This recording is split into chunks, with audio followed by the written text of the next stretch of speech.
Bismillahirrahmanirrahim. Assalamu alaikum wa rahmatullahi wa barakatuh. My dear listeners, this is me, Wajidullah, and you are watching Wajidullah Teaching Channel.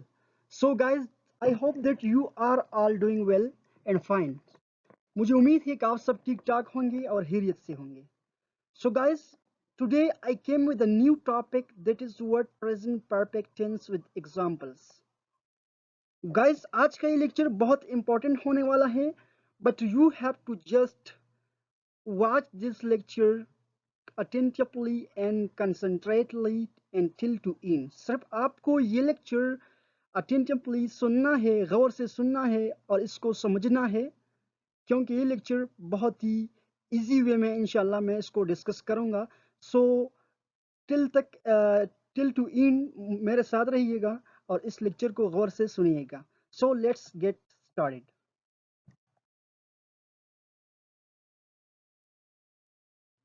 So guys, first of all, we have to understand about the structure of sentence, because there are three kind of sentences. The first one is positive sentence and it is also known as simple sentence.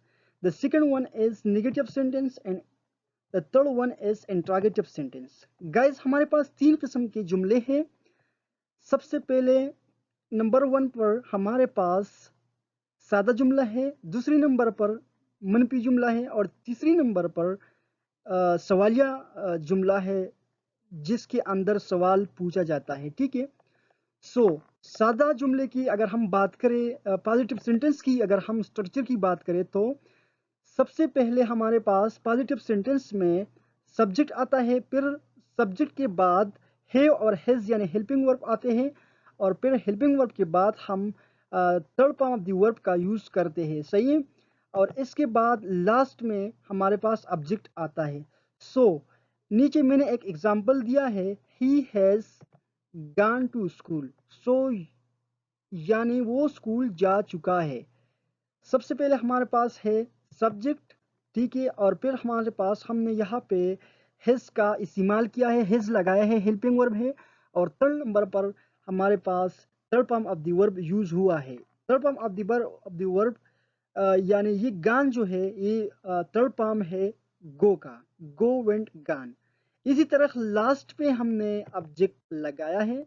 सो चलो negative sentence को समझते हैं. Negative sentence में भी सबसे पहले subject आता है, फिर है हिज यानी हेल्पिंग वर्ब. थर्ड नंबर पर हम ये जो नॉट है सिर्फ इस नेगेटिव सेंटेंस में इस चीज़ का इजाफा है और नॉट के बाद third form of the verb और फिर लास्ट में ऑब्जेक्ट यूज हुआ है. ठीक है. सो नीचे एग्जाम्पल को समझते हैं.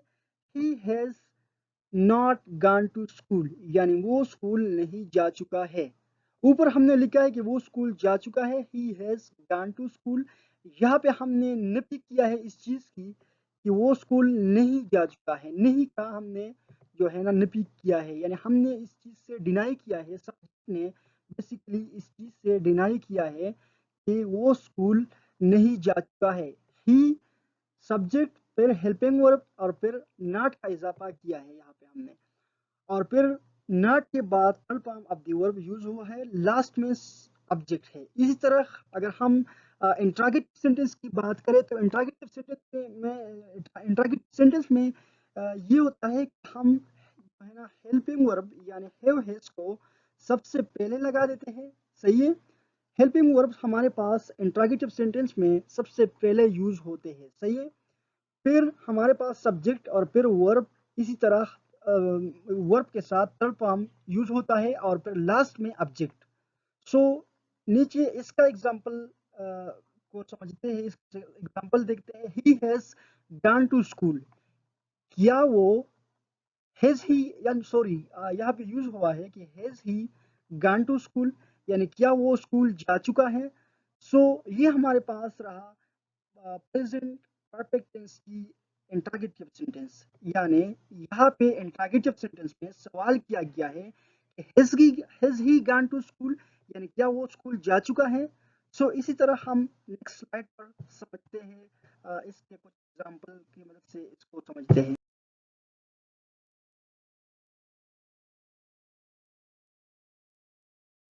गाइस अब हम प्रेजेंट परफेक्ट टेंस की आइडेंटिफिकेशन की तरफ आते हैं, इसकी पहचान की तरफ आते हैं, यानी इसकी पहचान को समझते हैं। सो गाइस हमेशा के लिए हमारे पास प्रेजेंट परफेक्ट टेंस के उर्दू जुमले के आखिर में चुका हूँ, चुका है, चुकी है एंड चुके है, इसी किस्म के अल्फाज इस्तेमाल होते हैं। ठीक है, क्वाइट सिंपल।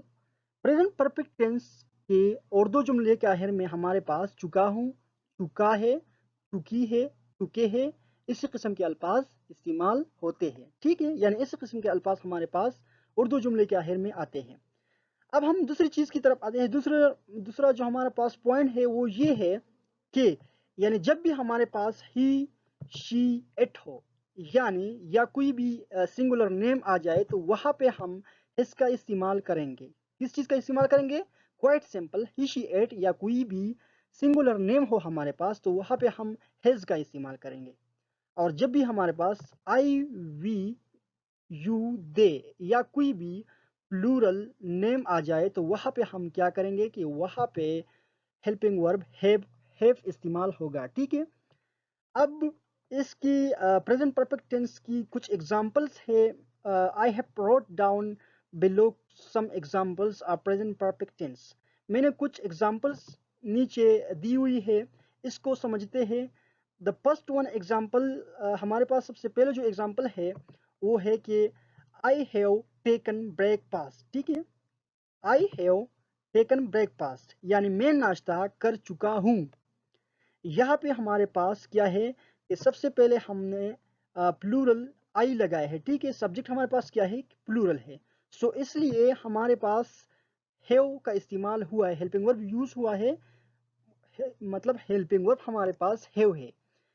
ठीक है, जिस तरह की मैंने आपको बताया कि जब भी हमारे पास प्लूरल हो, यानी आई, वी, यू, दे हो या कोई भी प्लूरल नेम हो तो वहाँ पे हम क्या करेंगे कि वहाँ पे हम हैव का इस्तेमाल करेंगे। तो इसलिए यहाँ पे सब्जेक्ट के बाद हमारे पास हैव यूज हुआ है, तो इसलिए हमने, ठीक है, सब्जेक्ट हमारे पास प्लूरल है तो इसलिए हमने हैव का इस्तेमाल किया है। और फिर टेकन यानी टेक का तड़पाम, take, take, take took, taken, take took, taken यानी टेक का तड़पाम इस्तेमाल किया गया है। ठीक है, so quite simple, I have taken breakfast, मैं नाश्ता कर चुका हूँ। सबसे पहले हमारे पास सब्जेक्ट है और सब्जेक्ट प्लूरल है, इसलिए हमने हैव का इस्तेमाल किया है। फिर third form of the verb, last में ऑब्जेक्ट। इसी तरफ दूसरा एग्जांपल जो हमारे पास है वो ये है कि we have completed our work. We हमारे पास क्या है? प्लूरल सब्जेक्ट है। ठीक है, तो प्लूरल के साथ हम क्या लगाएंगे?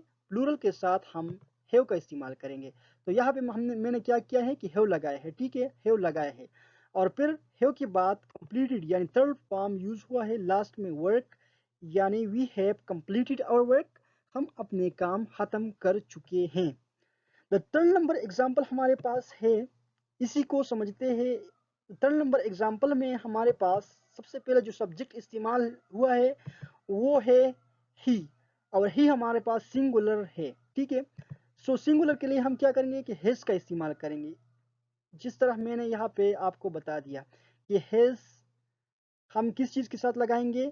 इनी सिंगुलर नेम या ही, शी, इट के साथ। ठीक है, फिर थर्ड फॉर्म यूज हुआ है यानी he has sold his house, उसने अपना मकान बेच दिया है। तो गाइस यहाँ पे हमारा लेक्चर जो है ना वो इन होता है। ठीक है, सो गाइस हम मिलेंगे इंशाल्लाह नेक्स्ट लेक्चर में।